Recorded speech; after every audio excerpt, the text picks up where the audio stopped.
todos necesitan amor que nunca falla,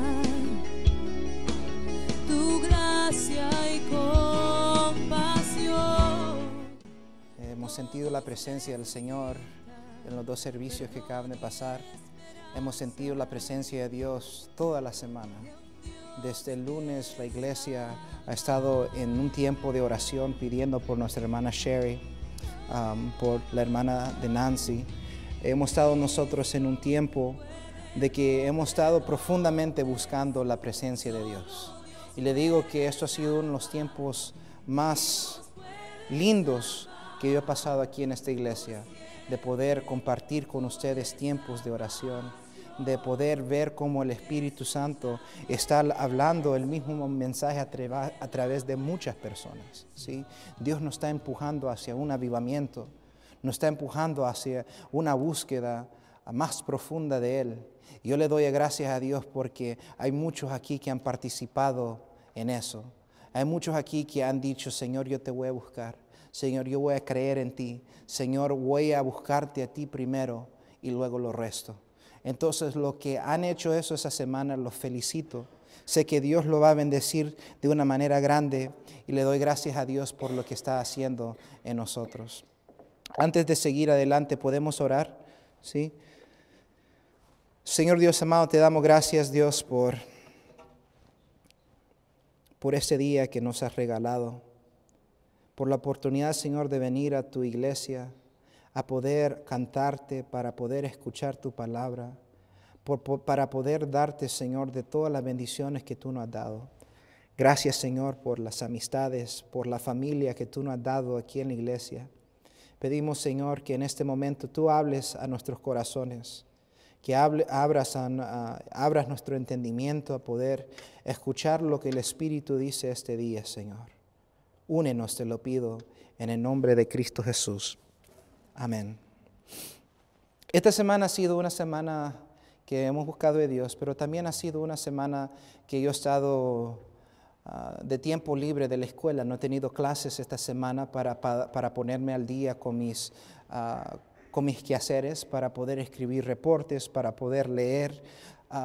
Y una de las cosas que pasó de que me distraí un poquito, ¿sí?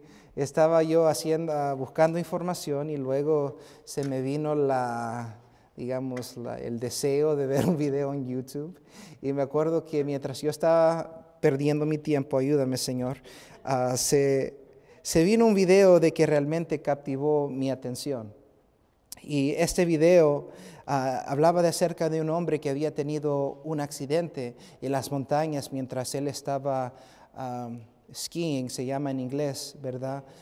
Esquiando. ¿Esa es la palabra? ¿Esquiando? Ok. Estaba esquiando en la montaña. Y dice que luego cuando se estaba esquiando, de que él sintió que su rodilla se dobló. Él estaba en un lugar muy remoto, estaba muy frío. Y él, cuando no había ninguna otra persona alrededor de él, se le rompió la pierna, se le quebró el hueso y estaba solo en ese lugar. Y cuenta la historia como él agarró su mochila y se amarró la pierna, y poco a poco fue él haciendo su camino de vuelta a la ciudad más cercana, un paso a un paso para poder llegar. Yo me acuerdo que cuando yo vi este video me imaginé qué horrible hubiera sido esa experiencia, ¿no? De estar solo en un lugar tan grande, en el frío, quizás con poca comida, con una mala pierna, y además de eso un montón de animales salvajes quizás, y buscando la oportunidad para tener almuerzo. Todo eso parecía como que no había esperanza, no había ninguna esperanza alguna, no había alguien que les podría ayudar. Yo creo que muchos de nosotros en algún tiempo no hemos sentido así también, como que no hay esperanza. Cuando vienen todos los cobros al final del mes o al principio del mes y pensamos nosotros: Señor, ¿cómo vamos a pagar toda esta deuda? Señor, no entiendo cómo esto va a solucionarse, no veo esperanza. O quizás con su salud, Cuando usted sienta que está debilitando y no ve que las terapias ni la medicina va haciendo resultado, perdemos la esperanza. O quizás cuando está trabajando en el ministerio y ha empezado con pasión tratando de hacer las cosas correctas, pero no ve que nadie más le importa las cosas que está haciendo y piensa que las cosas nunca van a cambiar. O quizás en el trabajo, cuando usted está trabajando duro, pero no ve que sus compañeros trabajan con la misma intensidad y dice, esto nunca va a cambiar, con este trabajo no voy a ningún lugar. O quizás en su matrimonio, en las relaciones que tiene, ha perdido la esperanza, ha tratado tantas veces de tratar de mejorar la relación y no ha visto resultados. Es muy fácil uno caer en un estado de falta de esperanza. Y cuando eso sucede, nos rendimos. Dejamos de que las cosas nos importen. Ya dejamos de creer, de tener fe. Y tratamos o dejamos de hacer un esfuerzo para mejorar las cosas. ¿Sabe, iglesia? Ustedes no son los únicos o no somos los únicos de que han tenido este problema. Desde el principio han habido personas que le ha faltado la esperanza, que le ha faltado sentirse como que hay ayuda para ellos. Eso nos lleva a nosotros a la historia de Números capítulo 13, donde Moisés, él elige, o el Señor le dice, manda espías a la tierra prometida, a Canaán, a poder ver cómo está la tierra. Y Moisés hace eso, escoge uno de cada tribu de Israel para ir a ver o espiar la tierra prometida. Y cuando él manda a los 12 encuentran cosas maravillosas. Encuentran unas uvas, pero deliciosas.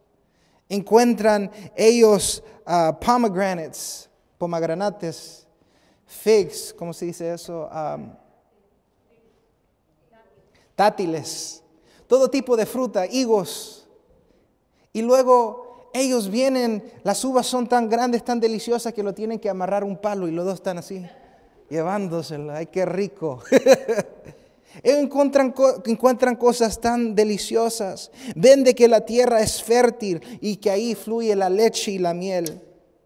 Ahí estaba todo lo que Dios le había prometido mientras ellos vagaban en el desierto. Sin embargo, también habían algunos retos en la tierra de Canaán.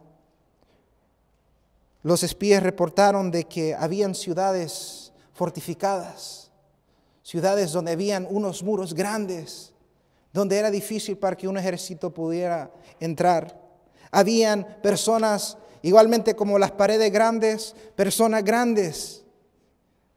personas altas, personas que habían comido bien porque estaban en Canaán. Y cuando los espías regresaron donde Moisés y el pueblo de Dios, ellos empezaron a dar reporte. Y todos hablaban de estas cosas. Todos hablaban acerca de las ciudades, acerca de la fruta, la leche y la miel. Pero donde hubo una separación es como ellos interpretaron esa información. ¿Qué hicieron con la información que ellos habían recibido? Habían 10 de que ellos, en vez de ser motivados o pensar en la grandeza de Dios, ellos solo lo vieron como algo imposible. Vieron imposible poder entrar a la tierra de Canaán. Vieron imposible entrar a la tierra que Dios les había prometido. Ellos pensaban de que sus enemigos eran muy grandes, demasiado grandes, tan grandes que ellos se sentían como saltamontes. Pregúntele a la persona que tiene al lado, ¿eres un saltamonte? ¿Eres un saltamonte? ¿Alguna vez usted ha sentido como que su problema es demasiado grande para usted? Son tan grandes y usted es tan chiquito, tan pequeño. Vemos la situación tan imposible y nosotros demasiados pequeños. Así se sentían los saltamontes. Y lo triste, que hay un proverbio que nos enseña algo acerca de esto. Está en Proverbios capítulo 23, verso 7. Y dice, porque cuál es su pensamiento en su corazón, tal es él. Qué triste que el pueblo de Israel se creían saltamontes, y por lo cual ellos lo creían, tal eran con sus acciones. ¿Es usted un saltamonte? Yo creo que si uno piensa que uno es derrotado, que si uno piensa que va a perder la batalla, es muy probable que uno lo va a perder. Si uno ya va a un trabajo o a hacer alguna actividad y ya piensa que es imposible, ya piensa que uno no es capaz, jamás lo podrá uno hacer. Yo creo que este es uno de los trucos más uno de los trucos más inteligentes que tiene el enemigo, la verdad, más astuto, de hacernos pensar de que nosotros no podemos, de hacernos pensar que nosotros somos saltamontes. Eso me acuerda de la historia del león, otro video que vi hace meses. Dicen de que el león, cuando él se envejece, cuando se hace viejito, él pierde su fuerza, empieza a perder sus dientes. Y él está encargado de un grupo de leones o leonas. Y lo que sucede es que viene un león joven, león fuerte, con dientecitos bien limpios y bien fuertes. Y viene y pelea con el león viejo. Y el león viejecito se tiene que retirar de su grupo de leoncitas. Y este león viejito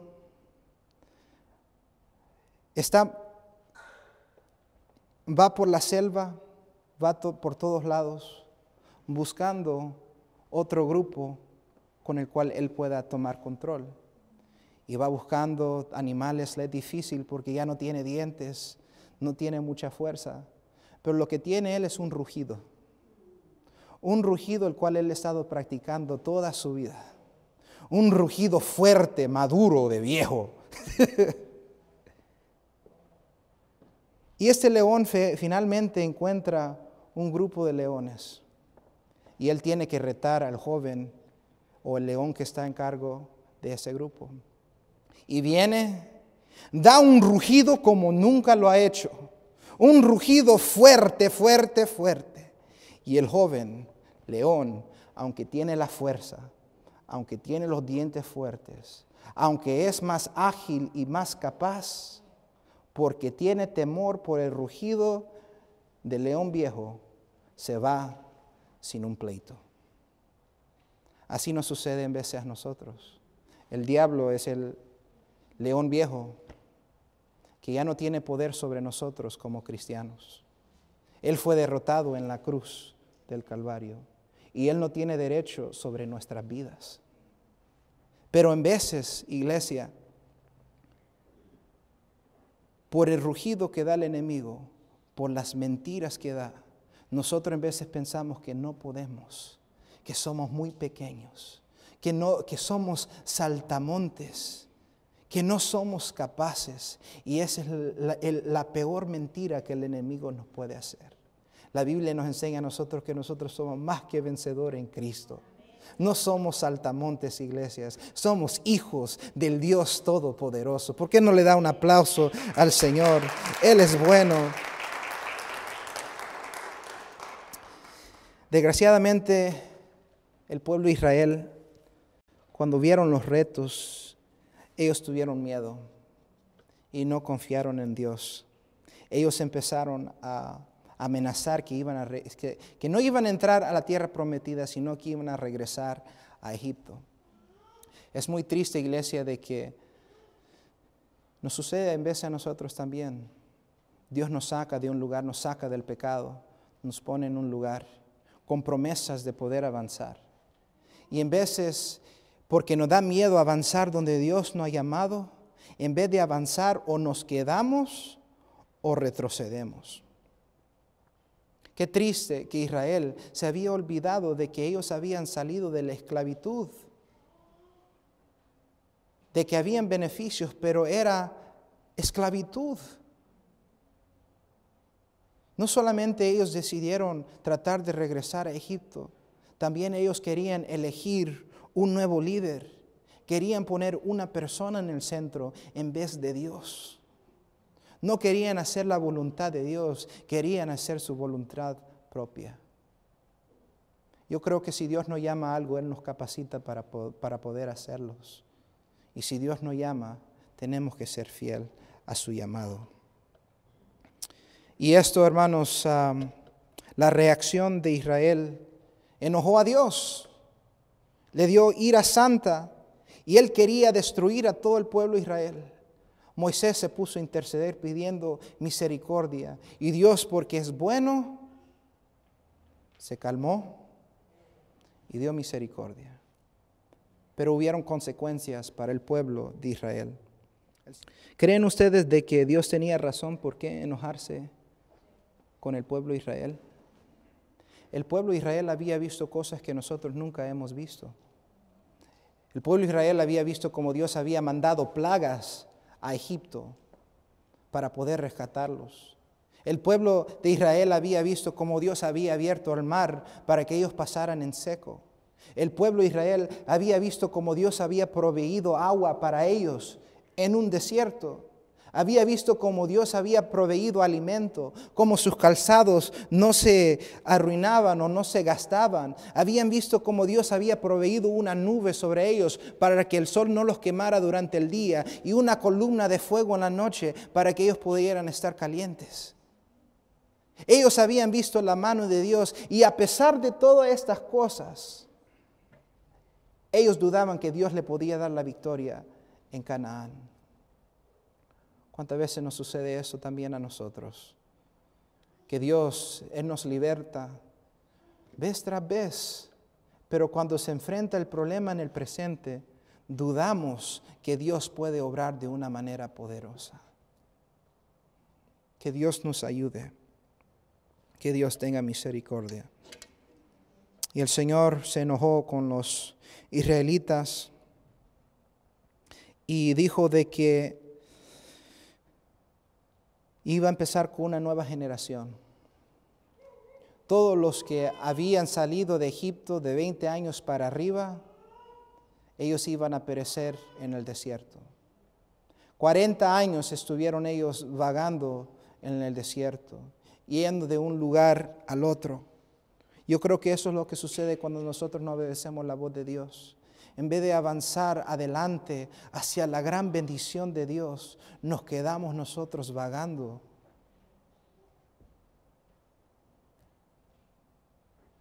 Nos quedamos nosotros caminando sin propósito. La Biblia nos enseña que solamente 2 personas sobrevivieron durante esos 40 años de la generación previa. Y eran 2 personas por los nombres de Josué y Caleb. Estos eran los únicos 2 espías de que habían dicho, sí podemos, que habían creído de que Dios les podía dar la victoria en Canaán. Ellos trataron con toda su fuerza de tratar de convencer al pueblo de Dios que sí era posible hacer las cosas con Dios, pero no pudieron. Porque es más fácil, hermanos, entrar en la negatividad que entrar en fe. Es más fácil entrar, hablar chisme, que hablar el evangelio de Dios.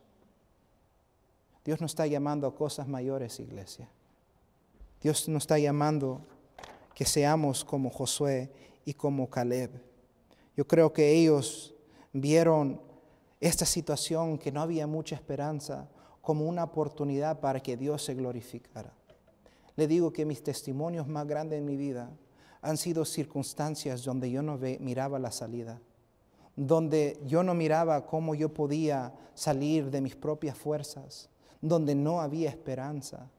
Y ahí cuando Dios se mostró fiel, cuando Dios hizo un milagro, eso ha sido las cosas que más han producido fe en mi vida. Pensamos, por ejemplo, en las cosas que están pasando en la iglesia con nuestra hermana Sherry. Le habían dado a ella solamente horas para vivir y por la gracia de Dios todavía ella sigue con vida. Y seguimos orando, seguimos creyendo que Dios puede ser una obra poderosa. Eso puede ser nuestro testimonio, iglesia. Un testimonio poderoso si estamos dispuestos a creer a nuestro Dios, nuestro Salvador. Entonces mi oración para este día, iglesia, es de que nosotros podamos ser más como Josué y Caleb. Yo les reto que ustedes cambien su falta de esperanza por esperanza en Dios. Quizás no lo podemos nosotros hacer en nuestras propias fuerzas, pero con Dios nada es imposible. Nosotros no podemos ganar si no estamos dispuestos a empezar la pelea. Si desde el principio nosotros ya no estamos echando para atrás. Si no estamos dispuestos a ponernos los guantes, como dicen en el boxeo. Si no estamos dispuestos a entrar a la cancha. Si no estamos dispuestos a salir afuera a predicar el Evangelio. Si no estamos nosotros dispuestos a probar cosas diferentes como Dios nos está llamando a hacer. ¿Cómo entonces, iglesia, podremos nosotros avanzar? ¿Nos rendiremos antes de que empecemos? ¿O vamos a confiar en Dios, que Él nos puede sostener? Que aun si nosotros fallamos, Dios nos puede levantar. Que cuando nosotros no tenemos la sabiduría para hacerlo, Él nos dará la sabiduría. Cuando no tenemos la fuerza para hacerlo, Dios nos dará la sabiduría. Cuando no tengamos la estrategia para hacerlo, Dios nos dará la solución. Nuestra esperanza está en Dios. Entonces le reto que no seamos saltamontes, sino que creamos que nosotros somos más que vencedor en Cristo. Confíe en Dios. Él ha prometido de sostenernos, de darnos fuerzas. Y Él es fiel. Yo creo que Dios nos llevará a nuestra tierra prometida. Quizás no sea fácil. Quizás tengamos que pelear contra algunos gigantes. Pero como David, yo creo que Dios nos ayudará a tumbar esos gigantes. Yo creo que si nosotros tenemos la valentía de creer en Dios, podremos ver cosas más grandes en esta iglesia. Yo creo, si no lo hacemos, si solamente basamos nuestra acción en nuestras limitaciones, seguiremos siendo saltamontes. Somos más que eso, iglesia. Que Dios los bendiga. Amén.